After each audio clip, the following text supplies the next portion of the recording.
Today we're going to be looking at Manic Panic in the color Sunshine. So you'll see that I have my swatches labeled 1 through 12, but that is not synonymous with hair levels. I do different pictures and video clips and such near the end of the video, so the numbers just help us keep track of each swatch. These are human hair swatches, but they are not virgin hair. They've all been chemically colored, treated, or bleached at some point in their existence. 1 is pink. I kind of wanted to just see if the yellow over the pink would turn it orange. 2 is gray.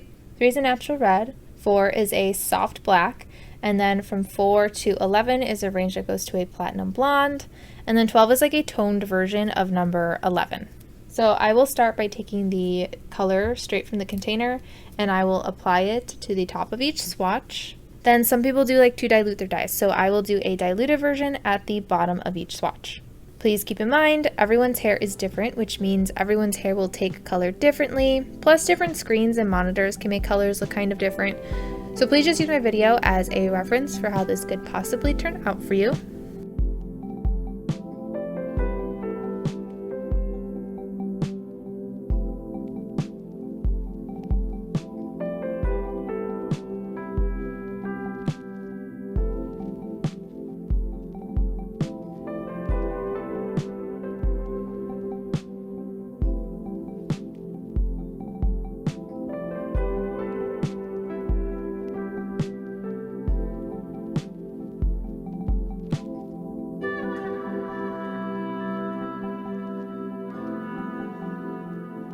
For the diluted section, we're going to do a 1 to 4 ratio, so that will be 1 part of the color to 4 parts of the diluter.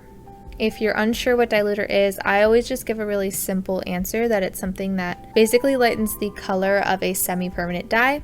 Usually each brand will sell their own version of a diluter if that makes you feel more comfortable, but to keep things more fair between brands, I always just use a plain white conditioner for diluting.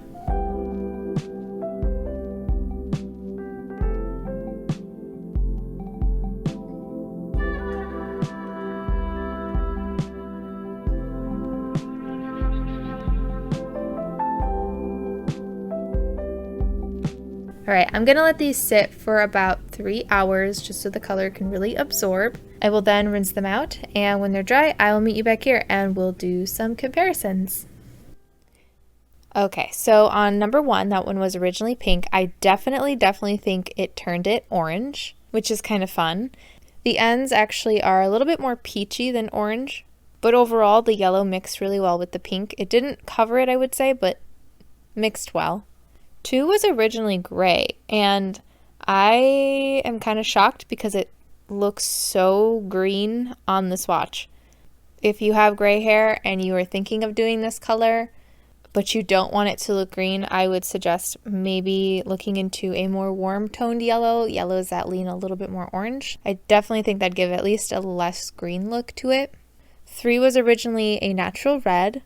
And I think the result is kind of similar on 5, 6, and maybe a little bit of 7 as well. Mostly 5 and 6 and 3, where I can see a slight difference on the direct dye portion, but not as much as I thought I would. It still looks relatively natural over the browns and the natural red, but it still looks like brown and natural red, if that makes sense. It did punch up the warmth, but kept it looking pretty natural.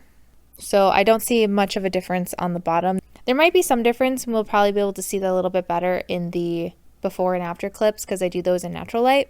But as of right now, they look almost the same. 4, I do not see any difference. I wasn't sure if I should group 7 in with these when I was just talking because I do see a lot more yellow coming through, but it still looks relatively natural.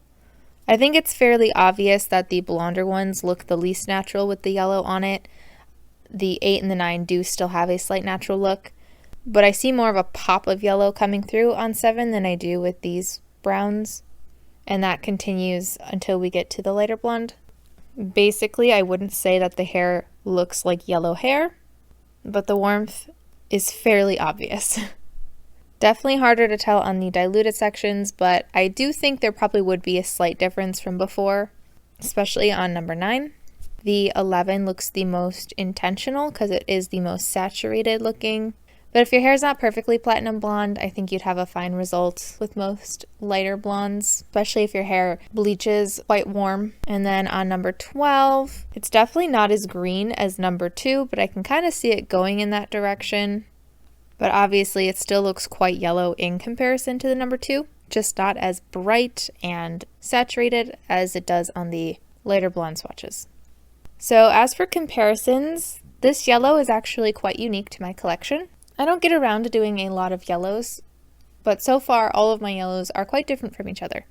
So I think my first comparison I'm going to do is Arctic Fox in the color Cosmic Sunshine. This is comparable to number 12, number 11, number 10, and number 9.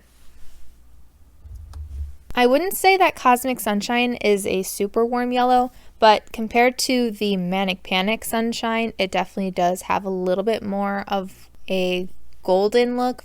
But because Sunshine from Manic Panic isn't quite as warm, it does have a slightly brighter look to it. I have one other yellow in my collection that I'm not comparing today, and that is Lunar Tides in the color Citrine. That one is even more warm than the Cosmic Sunshine, so if you want something that's even warmer than Cosmic Sunshine, where it's leaning on the orange side, but it's still definitely a yellow, the Lunar Tide Citrine would be where that's at. The other comparison I wanted to look at today is Good Die Young in the color Steal My Sunshine. This is comparable to number 12, 11. This is comparable to number 10 and number 9. I think in my collection, the Steal My Sunshine would be the closest to the Manic Panic Sunshine, but the Manic Panic Sunshine is a little bit closer to, I guess you could say, a natural, not saying that it is natural, because the Good Die Young is extremely bright. The Manic Panic Sunshine does seem to lean slightly more warm compared to the Good Die Young. And the Good Die Young Steal My Sunshine is the only yellow I have that does glow under a UV light. The Manic Panic Sunshine, the Lunar Tide Citrine, and the Arctic Fox Cosmic Sunshine do not glow under a UV light. There are neon yellows that I have that do glow. And in my opinion, the Good Die Young is kind of borderline, where it's not technically a neon, but it is extremely bright and does glow. And hopefully, compared to each other, you can see just how soft the Manic Panic Sunshine is in comparison. Alright, now I'd like to get into the before and after clips. Those, as well as anything you see past this point in the video, will all be done in natural lighting.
I hope this video helped. If you have a request, I do have a link below to a Google form you can fill out. Just remember, I only do brands that do not test on animals. Thank you so very much to my patrons, and thank you so much for watching, and I hope to see you in my next video.